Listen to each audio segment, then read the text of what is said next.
Ustadz, suamiku selingkuh. Nggak ada urusan. Ustadz, suamiku pemabuk. Itu enaknya jadi perempuan Islam. Tidak menanggung dosa suami.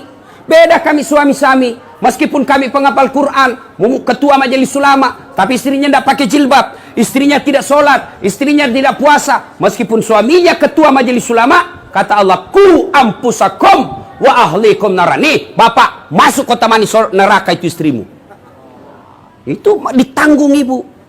Beda kalau perempuan, ya, suaminya tukang mabuk, suaminya pengedar narkoba, suaminya bahkan tukang koruptor, tukang tipu, tapi istrinya baik agamanya.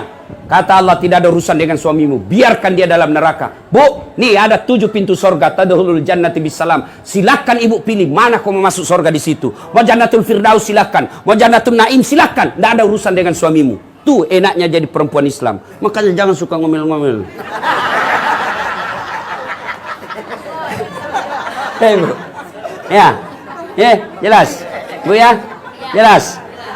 Kira gampang jadi suami. Kita di luar setengah mati cari proyek, dimaki-maki kontraktor, dimaki-maki sama gubernur, dimaki-maki sama kepala dinas. Untuk apa? Supaya kita dapat proyek, supaya istri bisa pakai mobil, supaya istri punya tidak rusak itu kulitmu kau jalan, dilindungi kau dikasih AC rumahmu, dikasih kau berlian supaya saudaramu hargai kamu. Itulah kerjanya laki-laki. Maka hargai suami. Beda itu. Suatu kali Rasulullah sallallahu alaihi wasallam didatangi ibu-ibu, demo dia. Ternyata sumbernya dia mau mengadukan suaminya. Kata Nabi, kau sabar, karena kau tidak akan menanggung dosa-dosa suamimu. Nah, itulah hebatnya jadi perempuan Islam.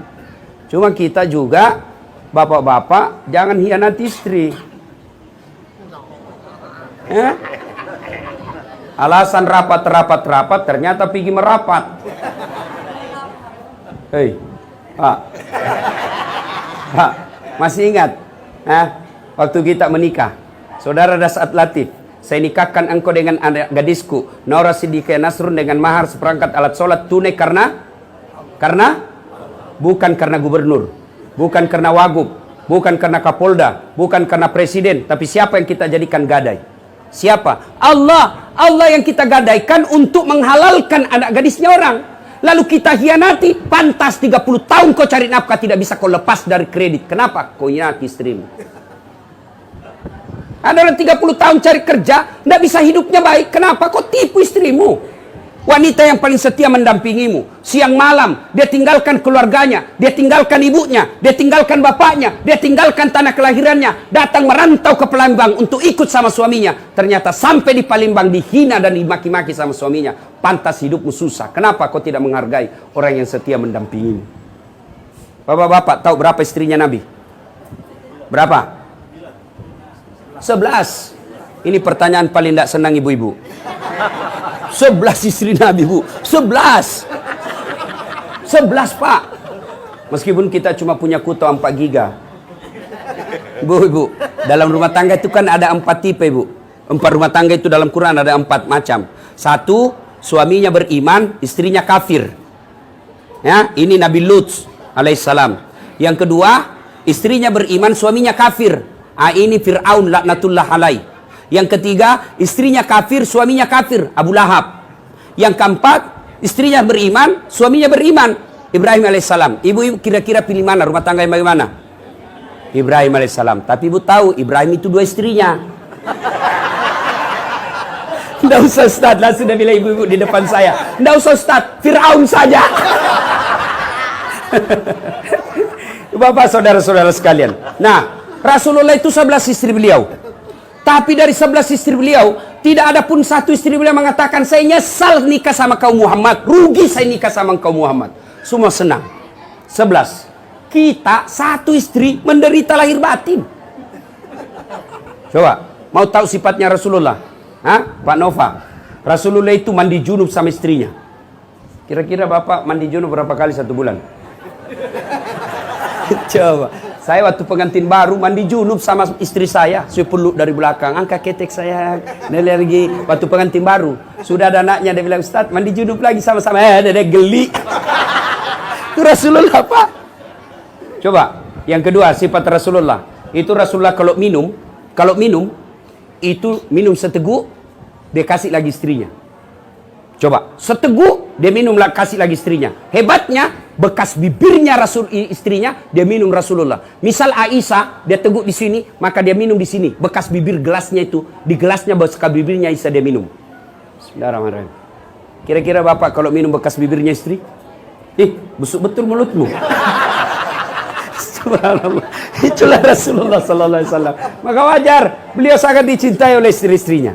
Nah, ibu-ibu, tuan-tuan yang saya hormati. Berikutnya, saya perlu jelaskan ini akikah, gunting rambut. Itu sunnah, ya. Ketika cucu dan anak-anak Rasulullah lahir, itu bagaimana cara Rasulullah? Dia cukur gundul rambutnya, cukur gundul. Setelah itu rambut yang gundul sudah dicukur itu ditimbang, lalu beratnya itu dinilaikan emas. Tadi ini Ananda ini saya lihat Muhammad Edsel ini kan rambutnya masih tipis. Itu kalau dicukur kira-kira tidak sampai 1 gram. Nah, kalau dia anaknya lahir kribo, banyak rambutnya, dicukur, timbang, 2 gram. 2 gram itu dinilaikan dengan emas. Kalau emas 2 gram berapa? Anggaplah 1,5 juta. 1,5 juta itulah yang disedekahkan kepada fakir miskin. Ibu bapak, saudara-saudara sekalian, pada akhirnya kekayaan kita adalah anak yang soleh dan soleha. Saya banyak melihat ketika meninggal, luar biasa, bunga kembang belasungkawa, koran TV mengumumkan. Tapi beberapa bulan kemudian tertulis depan rumahnya, rumah ini mau dijual. Kenapa? Anak-anaknya bertengkar gara-gara warisan. Nah, ini orang tua miskin ini. Tapi berapa banyak juga orang tua saya lihat anaknya seperti saya 14 bersaudara, Pak. Saya anak ke-13. Ibu saya tidak tahu bahasa Indonesia, tapi alhamdulillah tiap bulan dapat gaji 14 juta 1 bulan. Dari mana? Dari anak-anaknya. 1 anak 1 juta. Dia bilang ibu saya, seandainya saya tahu begini, saya tambah lagi anakku. Maka bapak ibu-ibu buat banyak-banyak anak, ya, doakan supaya anak yang soleh dan soleha.